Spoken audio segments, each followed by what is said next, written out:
نبی کریم صلی اللہ علیہ وسلم نے فرمایا کہ جب لاکھوں حاجی میدان عرفات میں جمع ہوتے ہیں نا،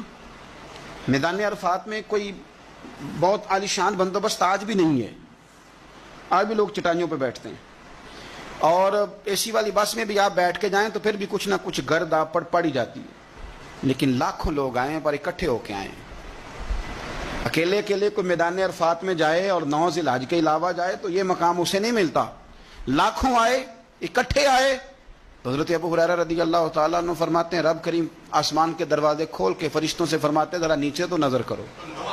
فرشتے دیکھتے ہیں نیچے تو اللہ فرماتے ہیں ان کے چہروں پر گرد ہے، یہ بڑے بڑے بنگلوں میں رہنے والے، ان کی حالت دیکھو کتنی آج خستہ ہے، گویا تم نے تو کہا تھا نا یہ فساد پھیلائیں گے، تو فرشتوں مجھے بتاؤ یہ اربوں پتی، یہ مفتی، یہ صوفی، یہ علامہ، یہ شیخ، یہ پیر، یہ اتنے بڑے لوگ یہ کدھر آئے ہیں بتاؤ؟ تو فرشتے عرض کرتے ہیں اللہ تجھے